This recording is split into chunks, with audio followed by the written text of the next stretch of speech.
तेरा कलाम रहेगा कायम पहाड़ जब ना रहे खुदाया, तेरे मुंह की एक बात भी टलेगी ना चाहे कुछ भी हो। तेरी मान दिए है जिंदा सोने से भी कीमती, मेरा दिल ये दे गवाही है ये किताब अजीम। नाज़िल करे अपना कलाम, शिकस्ता दिलों को सुकून मिले, तारीखी दूर हो मेरी राहें रोशन कर। दे अपना कलाम कसरत से ए खुदा, बदल दे रिहाई दे कसरत से फल मिलाओ। कलाम रहेगा कायम पहाड़ जब ना रहे खुदाया, तेरे मुंह की एक बात भी टलेगी ना चाहे कुछ भी हो। अजीज नाजरीन, मैं अयाज ज़रीफ आप सब देखने वालों को हमारे रोज़ के बाइबली मुतालिया प्रोग्राम की इस नई किस्त में खुशामदीद कहता हूँ। मेरा ईमान है कि खुदावंद के फजल से ये आपके लिए, आपके ख़ानदान के लिए और हर उस शख्स के लिए जो दुरुस्त तालीम पर इन्हिसार करते हुए बाइबल की तरफ रजू करते हैं, उन सब के लिए ये एक मुस्बत और दुरुस्त तालीम है। बाइबल का मुतालिया हर किसी के लिए मुयस्सर है, लेकिन बहुत से लोग अपनी ज़ाती और दूसरों की राय की बुनियाद पर इसका मुतालिया करते हैं। जब हम बाइबल की तरफ रजू करते हैं तो हमें रूहुल कुद्स से दुआ करना है कि वो हमारे ज़हनों को खोले ताकि हम वो समझ सकें जो बाइबल कहती है। यहूदी लोग थसलनीकियों से ज़्यादा नेक ज़ात थे और वो लोग कलाम को बड़े शौक से कबूल करते थे और रोज़ बरोज़ किताब मुक़द्दस में तहकीक करते थे कि आया ये बातें इसी तरह हैं। और जब हम बाइबल में तलाश करते हैं तो ये तजर्बा पाते हैं, तेरी बातों की तशरीह नूर बख्शती है, वो सादा दिलों को अक्लमंद बनाती है। पैदाइश की किताब के मुताले में, जो कि बाइबल की पहली किताब है, हम 9वें बाब की 18वीं आयत पर पहुंच चुके हैं और आज हम 9वें और 10वें बाब का कलाम में से इस हिस्से का मुतालिया करेंगे। लेकिन सबसे पहले मैं स्टूडियो में मौजूद खुदा के खादिम भाई यूसुफ रियाज को खुशामदीद कहता हूँ। बहुत शुक्रिया आपका। और स्टूडियो में मौजूद मेहमानों को भी खुशामदीद। भाई यूसुफ, जैसा कि हम 9 ता 18 आयत पर पहुंच चुके हैं, लिखा है, नूह के बेटे जो कश्ती से निकले सिम, हाम और याफ थे, और हाम कनान का बाप था। यही तीनों नूह के बेटे थे और उन्हीं की नस्ल सारी जमीन पर फैली। मैं चाहूंगा कि हम नूह के बेटों के मुतल्लिक मजीद जानें कि लोग कैसे उनके जरिए से तमाम दुनिया में फैले। ये बात वाज़ेह है कि नूह के 3 बेटे थे, सेम, हाम और याफ्त, जैसे कि यहाँ दर्ज है, और हम इनके बारे में पढ़ेंगे जैसे कि यहाँ 10वें बाब में लिखा हुआ है और फिर 5वें बाब की 10वीं आयत में और आगे। लेकिन ये तरतीब ठीक नहीं है। ज़्यादा इम्कान इस तरतीब के दुरुस्त होने के हैं कि याफ्त बड़ा बेटा था, और इस बात की तस्दीक हमें 10वें बाब की 21वीं आयत में पता चलती है। फिर सिम के यहाँ भी जिसका बड़ा भाई याफ्त था, औलाद हुई जो अबर का बाप था। लिहाजा ये इम्कान है कि वो बड़ा था, और ये भी इम्कान है कि हाम सबसे छोटा भाई था, और इसका हमें 9वें बाब में पता चलता है, जहां लिखा है कि नूह जब अपनी मैह के नशे से होश में आया और जो उसके छोटे बेटे ने उसके साथ किया था उसे पता चला, बस हाम सबसे छोटा बेटा हुआ।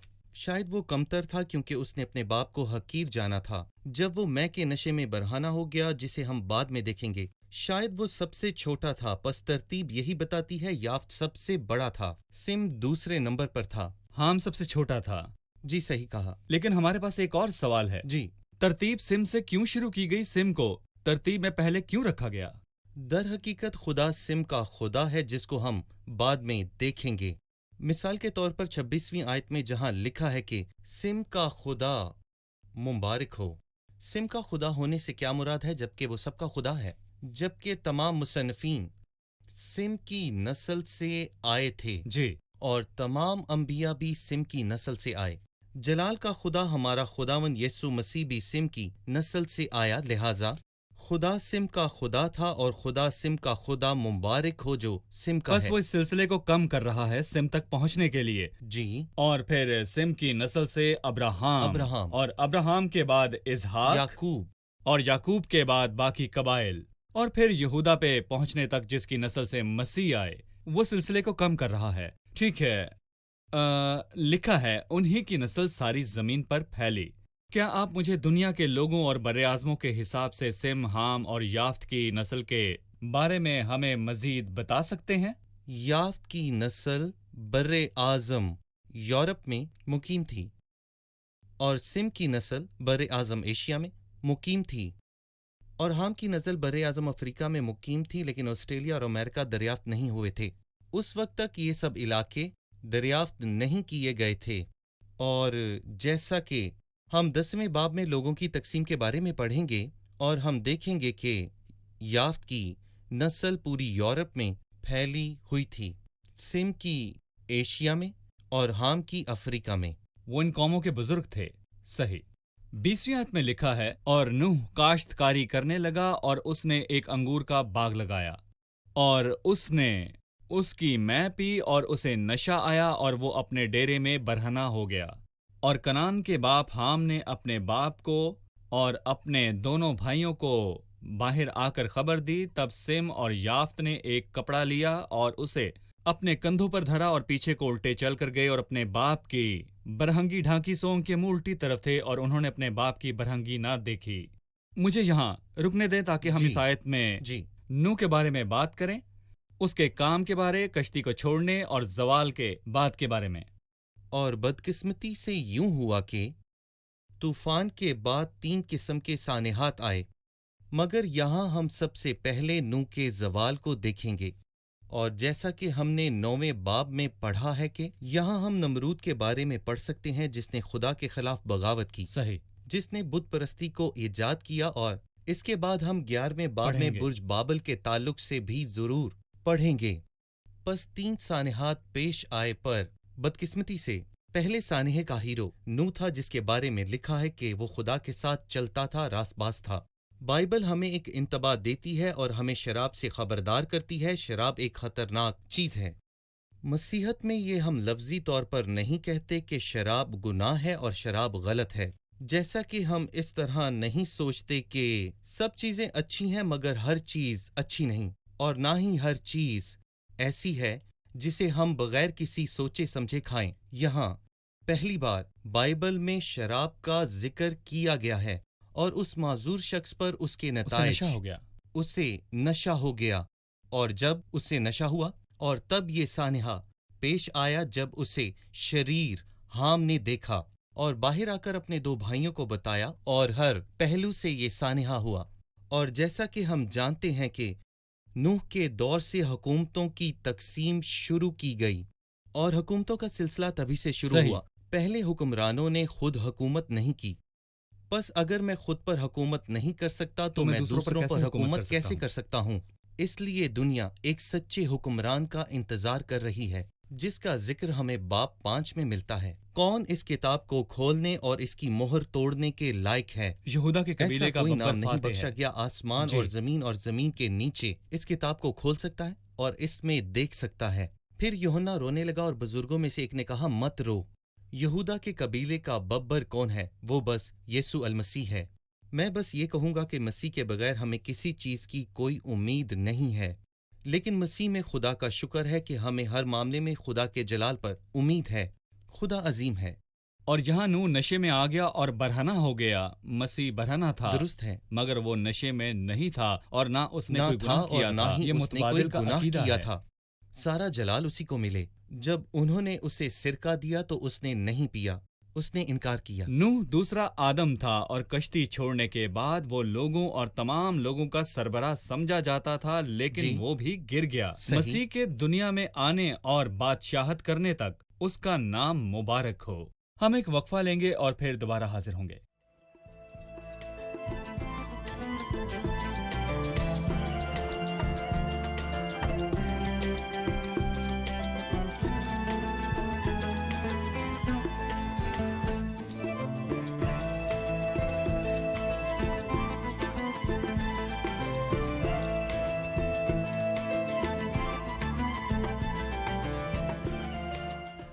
नौ 24 में लिखा है, जब नूह अपनी मैह के नशे से होश में आया तो जो उसके छोटे बेटे ने उसके साथ किया था उसे मालूम हुआ। हाम उसका छोटा बेटा था। लेकिन आयत 25 में, और उसने कहा कि कनान मालून हो, कनान पर लानत क्यों की गई, क्योंकि जिसने देखा वो तो हाम था।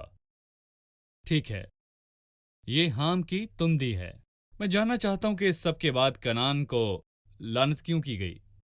देखें, सबसे पहले हम आयत नंबर 22 में ये जानते हैं कि केनान इस जुल्म में शरीक बिल्कुल भी नहीं था। दरअसल जैसा कि आपने कहा है कि हाम की तुंदी थी, उसने ऐसे अंदाज में अमल किया जो कि बिल्कुल भी अपने बाप के साथ करना मुनासिब नहीं था। यहाँ तक कि किसी के साथ भी ऐसा करना नाकाबिले कबूल है।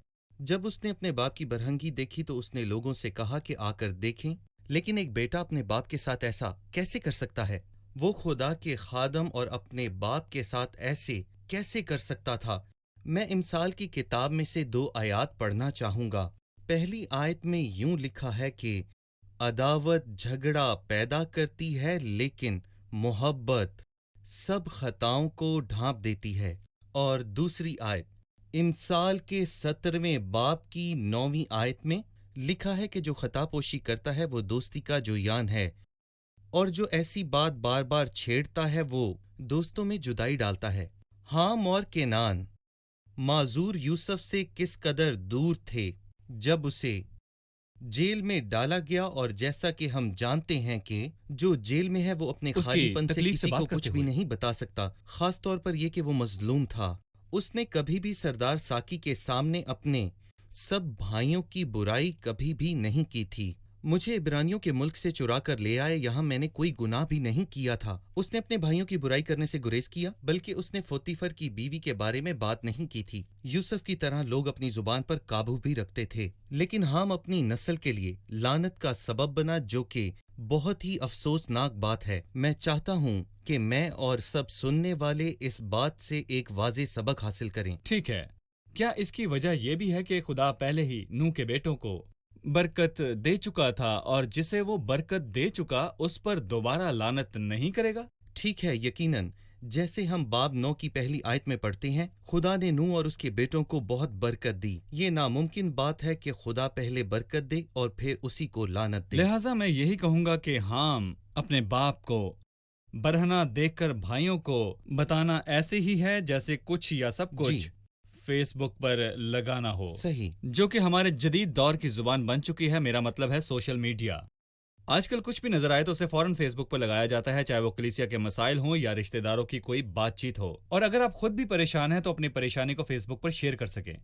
इस सब चीजों के मुतालिक आप हमें कैसे खबरदार करेंगे? यानी इस किस्म के बुरे रवैयों की वजह से खुदा ने तूफान के बाद लानत की, जो कि शरीरों पर आई।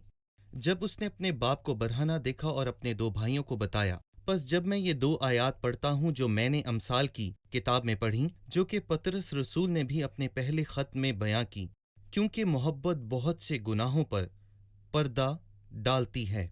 इसका मतलब है कि मैं जब भी कुछ ऐसा देखूं जो कि आपने कहा अच्छा ना हो और फेसबुक पर लगाया हो, बजाय इस पर मुझे पर्दा डालना चाहिए, मुझे उसे नसीहत करनी चाहिए और उसे समझाना चाहिए कि इस तरह की चीजों को फेसबुक पर लगाने का रवैया बहुत ही गैर मुनासिब है, और वो लोग जो ठोकर का बाइस बनते हैं वो इसके जवाबदेह होंगे। और इसके लिए सबसे बेहतर ये होगा कि उसके गले में बड़ी चक्की का बाट डाल दिया जाए और उसे गहरे समंदर में फेंक दिया जाए। लेकिन जब फरीकैन के दरमियान मसाइल हल होने के बजाय फेसबुक पर पोस्ट किए जाते हैं तो हमने कई बार ठोकर खाई होगी शाइस्तगी और तस्लीम करने की रूह में, और इसने सही। घरों को, ईवानों और मुआशरों को बर्बाद कर दिया। लेकिन अगर हमें बाइबल मुकद्दस से इंतबाह किया जाए तो फिर हमारी जिंदगी किस तरह बदल सकती है। हम सिम और हाम को देखते हैं कि उन्होंने किस तरह बाप की बरहंगी ढांपी, और जब नूह को होश आया तो उसे मालूम हुआ कि उसके किस बेटे ने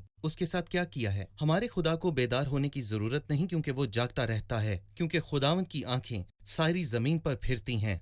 हमें खुदावंद के खौफ में जिंदा रहना है।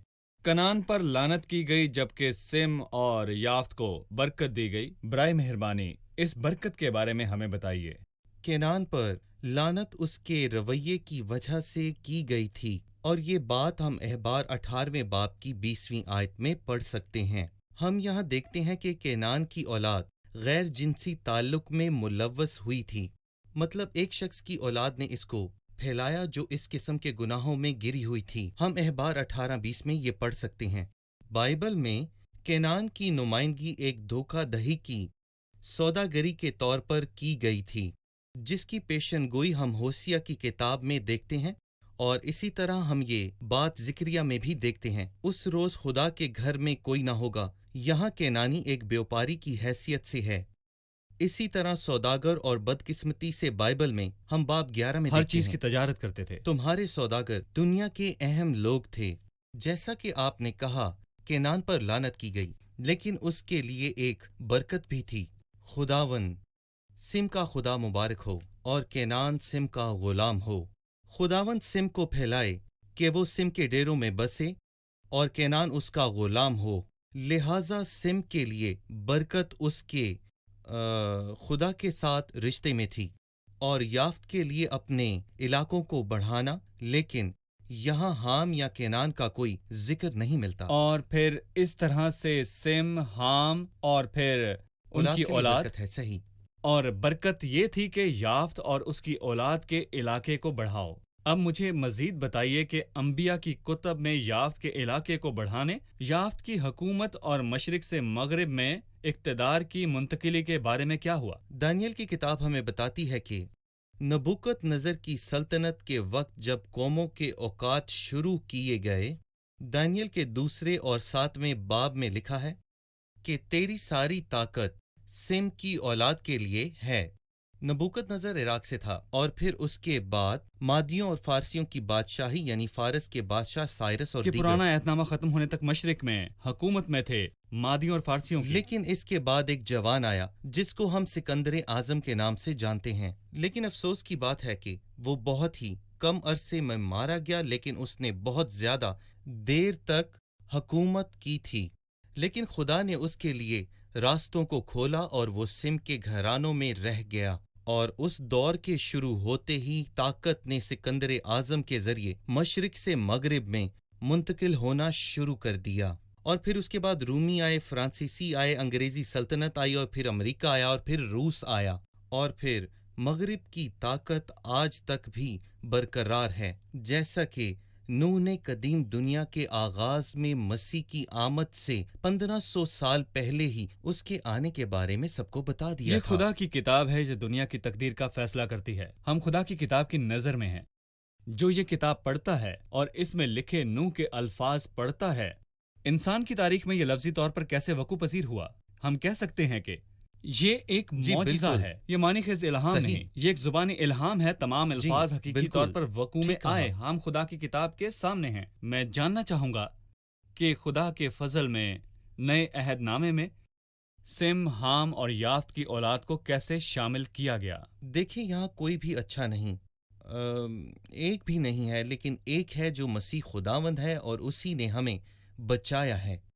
اس نے حام کی نسل کو بھی بچایا، جیسے ہم نے اعمال کے 8 باب میں پڑھا ہے، اور ہم نے یہ بھی پڑھا ہے حبشی خوجہ جو یروشلم سے عبادت کے لیے آیا تھا، لیکن وہ روحانی نعمت حاصل کیے بغیر وہاں سے جا رہا تھا، لیکن خداوند نے اس پر نظر کی، اور خدا کے روح نے فلپس سے کہا کہ تو جا اور اسے روک، اور فلپس نے اسے مسیح کی خوشخبری سنائی، سو حام تک خدا کی برکت پہنچی، اور اعمال 9 باب میں برکت سم کی نسل تک پہنچی، اور ساؤل ترسیسی کے بارے میں بھی ہم پڑھتے ہیں۔ آپ دیکھیں گے کہ برکت یافت کی نسل تک پہنچائی گئی، اور جب ہم کرنیلیس کے بارے میں پڑھتے ہیں جو کہ ایک صوبے دار تھا، اور اعمال کی کتاب کے 9، 8 اور 10 باب میں ہمیں خدا کے فضل کے بارے میں بتایا گیا ہے جو کہ سم، حام اور یافت تک بائبل پہنچا۔ لاجواب ہے۔ خدا آپ کو برکت دے۔ ہم ایک چھوٹے سے وقفے کے بعد دوبارہ حاضر ہوں گے۔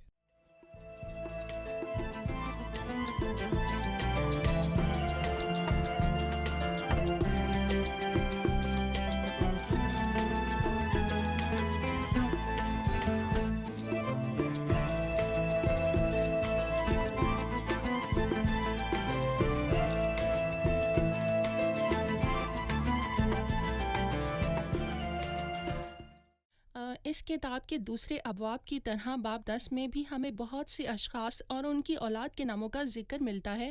ایک پڑھنے والے کی حیثیت سے مجھے کیا فائدہ ہے، یا ان ابواب میں کون سی ایسی باتیں ہیں جو میرے لیے کرامت ثابت ہو سکتی ہیں؟ بھائی یوسف، میرا خیال ہے کہ ہمیں 10ویں باب کو دیکھنا چاہیے۔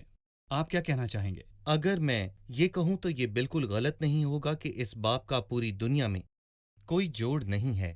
میرا مطلب یہ باب ہمیں لوگوں کے مختلف جگہوں پر پھیلنے کے بارے میں بتاتا ہے، اور اس باب سے وابستہ کوئی تاریخی دستاویز بھی موجود نہیں یہی ہے۔ بائبل کی انفرادیت ہے۔ جی ہاں، بالکل ٹھیک کہا، جیسے کہ یہ ہمیں تاریخ کے پہلے کے وقت کے بارے میں بتاتی ہے، جو ہمیں ایسی چیزوں کی وضاحت کرتی ہے جو ہمیں کسی تاریخی کتاب میں نہیں ملتی۔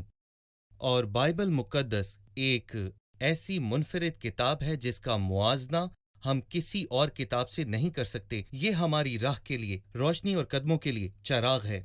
لیکن باب 11 کے بعد ہم تاریخی ترتیب کی طرف آتے ہیں، گویا وہ 11ویں باب میں پلٹ گیا، اور یہ صرف ہمیں یہ بتانے کے لیے تھا کہ اس باب میں اس کا تقریباً 3 مرتبہ ذکر آیا ہے، اور یہ 5ویں آیت میں پڑھتے ہیں۔ قوموں کے جزیرے ایک ہی نسل میں بٹ کر ہر ایک کی زبان اور قبیلوں کے مطابق مختلف ملکوں اور گروہوں میں تقسیم ہو گئے۔ ہر ایک کی 20ویں زبان آیت۔ سے کیا مراد ہے؟ کیا ان کی ایک ہی زبان نہیں تھی؟ لیکن جیسا کہ ہم نے آیت 20 میں پڑھا، سو بنی ہم یہ ہیں جو اپنے اپنے ملکوں اور اپنے گروہوں اور اپنے قبیلوں اور اپنی زبانوں کے مطابق بٹ گئے تھے۔ اور تیسری مرتبہ ہم آیت 31 میں پڑھتے ہیں کہ وہ اپنے قبیلوں کے مطابق آباد ہو گئے تھے۔ جب ہم 11ویں باب میں آتے ہیں تو ہم یہ جان پاتے ہیں کہ مختلف زبانیں کہاں سے وجود میں آئیں۔ تمام زمین پر ایک ہی زبان تھی، لیکن کیا ہوا وہ بیان کرے گا۔ اور پھر یوں ہوا کہ خداوند نے ان کی زبانوں میں اختلاف ڈالا اور انہیں ایک دوسرے کی سمجھ نہ آئی، اور وہ اپنے اپنے گروہوں میں بٹ گئے۔ باب 10 میں ہم نے دیکھا کہ آفتوں کے دور میں یہ زمین اپنے اپنے حصوں میں بٹ گئی۔ ایسا لگتا ہے کہ زبانوں میں اختلاف کے بعد جب وہ پرگندہ ہوئے تو خدا نے زمین پر ایک رجحان کو پیدا کیا اور زمین کو اس میں تقسیم کر دیا جو بر اعظموں کے نام سے جانی جاتی ہے، اور خدا نے ان کو بحروں اور سمندروں میں تقسیم کیا۔ پس یہ باب ہمیں ان سب باتوں کے بارے میں بتاتا ہے جو قدیم تاریخ میں رقم کی گئیں۔ اس کے علاوہ ہمیں آیت میں 8 ممالک کا ذکر ملتا ہے۔ بائبل ہمیں دوسرے نمبر کے ممالک کے بارے میں بتاتی ہے، اور اس کی بادشاہت کی ابتدا ملک سنار میں، بابل اور اس کے بعد ملک عراق میں ہوئی، اور اسی طرح یہ نینوا، ربوت اور ایر اور پھر کلہ کو ہوئی۔ اور پھر کچھ مغرب سے تحقیق کرنے والوں میں سے ایک فرانسیسی آسٹر لیئر کے مطابق عراق نے اپنے 7 شہروں میں سے 7 کھنڈرات کا پتہ لگوایا۔ اس نے ایک پروں والا بیل بھی دریافت کیا، جس کے بارے میں کہا جاتا ہے کہ وہ نمرود ہے، جس کا ذکر ہمیں 9ویں آیت میں ملتا ہے، جو خداوند کے سامنے ایک سورما شکاری ہوا ہے۔ لہٰذا میں یہ بتانا چاہتا ہوں کہ سب سے پہلے یہ ابواب بائبل کی سچائی اور صداقت کو بیان کرتے ہیں، اور دوسری کہ بات نمرود کلدیوں کا سب سے بڑا دادا ہے، نبوکت نظر کا۔ جی، صحیح۔ جس کا نام بت پرستی مذاہب میں رکھا گیا، نیم، جس کا مطلب ہے نینوا، اخذ ہوا ہے۔ کئی دفعہ اسے بال کہا جاتا ہے، جو کہ ایک عظیم رہنما ہے، اور نمرود کا مطلب ہے بغاوت۔ صحیح۔ یہ حقیقت ہے کہ وہ سب سے بڑا باغی ہے جس نے لوگوں میں بت پرستی کو داخل کیا، اور وہی بت پرستی میں دادا ہے۔ وہ خداوند کے سامنے یا خداوند کے خلاف ایک شکاری سورما ہے۔ اور میں یہاں یہ بھی کہنا چاہتا ہوں کہ یہ باب بائبل کی صداقت اور یہ ہم پر تاریخ بھی آشکار کرتا ہے، اور اس باب کے بغیر ہم کچھ بھی پھر جان ہم نہیں اسور سکتے۔ کو دیکھیں گے کہ وہ کس طرح خدا کے لوگوں کا دشمن تھا۔ یہ وہی شخص تھا جس نے بالکل۔ اسرائیل کے 10 قبیلوں کو اسور کی قید میں ڈالا۔ جی ٹھیک ہے۔ پس ان باتوں کی بنیاد ہمیں 10ویں باب میں ملتی ہے کہ یہ ہمیں مصر کے بارے میں بھی بتاتا ہے، اور اسی میں ہمیں سدوم اور عمورہ جی، کا سدوم ذکر اور بھی عمورہ۔ ملتا ہے۔ جی ہاں، 19ویں آیت میں یہ سدوم اور عمورہ کے بارے میں بات کرتا ہے۔ دراصل یہ مختصر بات ہے، لیکن اس کی تفصیل ہم بعد میں پیدائش میں دیکھیں گے۔ بس جو کوئی بھی لوگوں کی ابتدا کے بارے میں جاننا چاہتا ہے اسے بائبل میں سے جاننا جی چاہیے۔ بالکل ٹھیک کہا آپ وہ نے۔ خدا کی کتاب کے بغیر لوگوں کے بارے ناممکن میں ہے۔ نہیں جان پائیں گے۔ ٹھیک ہے، زبردست۔ بھائی یوسف، میں آپ کا بہت شکر گزار ہوں بائبل مقدس کے لیے بھی، اور ہم ان کے لیے بھی جو یہ دعویٰ کرتے ہیں کہ اس کتاب میں غلطیاں ہیں، اور ان کے لیے بھی جو کہتے ہیں کہ یہ کتاب کہانیوں پر مشتمل ہے۔ ہم انہیں بتاتے ہیں کہ صحیح۔ ہم خدا کی کتاب کے سامنے ہیں۔ تاریخ اور جغرافیہ اس بات کی خدا کی تصدیق کتاب کرتے ہے۔ ہیں کہ یہ خدا کی کتاب ہے۔ ان الفاظ کے ساتھ میں آپ سب کا شکر آمین۔ گزار ہوں۔ بھائی یوسف، آپ کا بھی شکریہ۔ آج کے پروگرام سے ہم نے کیا سیکھا؟ ہم نے نئے عہد نامہ میں سے دیکھا کہ خدا نے نوح کے ہر بیٹے کو برکت دی۔ مثال کے طور پر اعمال 8 میں حبشی خوجہ جو حام کی نسل سے آیا، اور پھر اعمال 9 میں ساؤل ترسیسی جو سم کی نسل سے آیا، اور پھر اعمال 10 میں صوبے دار کرنیلیس جو کہ یافت کی نسل سے آیا۔ ٹھیک ہے۔ پیدائش کی کتاب کا 10واں باب خدا کے کلام میں شامل ابواب میں سے ایک بہت اہم باب ہے، جبکہ بہت سے لوگ یہ باب پڑھنے میں دلچسپی نہیں رکھتے، لیکن یہ ایک تاریخی دستاویز ہے جس سے ہمیں لوگوں کی تقسیم اور ان کی ابتدا کا پتہ چلتا ہے۔ ٹھیک ہے۔ بدقسمتی سے پہلا حکمران خود پر حکومت نہ کر سکا جب وہ نشے میں تھا اور برہنہ ہو گیا، لیکن خداوند یسوع المسیح سچا خدا ہے اور اس نے کوئی بھی گناہ نہیں کیا کیونکہ وہ گناہ کو جانتا تک نہیں تھا۔ یہودا کے قبیلے کا ببر فاتح ہوا۔ ٹھیک ہے، آپ سب کا شکریہ، خدا آپ کو برکت دے۔ بھائی یوسف آپ کا بھی خدا آپ کو شکریہ۔ برکت دے۔ میرے عزیزو، آج کی قسط میں ہم نے سیکھا کہ نوح جب کشتی سے باہر آیا تو ایک نئی دنیا جس پر اسے حکومت کرنا تھی، لیکن اس نے اس طاقت کو کھو دیا جب وہ نشے میں برہنہ ہوا۔ اس سے پہلے آدم جو تمام تخلیق کا سربراہ اور تاج تھا، اس نے بھی پھل کھایا اور گناہ کیا اور برہنہ ہوا، لیکن زمین یسوع المسیح کے انتظار میں تھی۔ جب وہ دنیا میں آیا تو وہ واحد ہستی تھی جس نے کبھی بھی کوئی بھی گناہ نہیں کیا تھا۔ وہ واحد شخصیت ہے جو گناہ سے مبرہ ہے۔ یسوع المسیح گناہ سے ناواقف تھا۔ وہ واحد شخصیت ہے جس نے گناہ نہ کیا اور وہ بہت پاک ہے، اور اب وہ زمین جو ہر طرح کی حکمرانی کا تجربہ کر چکی ہے، مسیح کے بادشاہ کے طور پر آنے کی منتظر ہے، اس کی راست بازی اور امن کی برکت لینے کے لیے۔ جب مسیح امن کے بادشاہ کے طور پر آئے گا تو اس دنیا میں مسیح یسوع کی 1000 سالہ بادشاہت کے دور میں امن کی کوئی حد اور آخر نہ ہوگا، اور پوری دنیا اس دن کے آنے کا بے صبری سے انتظار کر رہی ہے، جس میں مسیح تمام مخلوقات کے سامنے عزت اور جلال پائے گا، اور ہر ایک گھٹنا خدا باپ کے جلال کے سامنے جھکے گا، اور ہر ایک زبان یہ اقرار کرے گی کہ مسیح ہی خداوند ہے۔ ان الفاظ کے ساتھ میں آپ سے اجازت چاہوں گا۔ اپنا بہت خیال رکھیے۔ خدا آپ کو برکت دے۔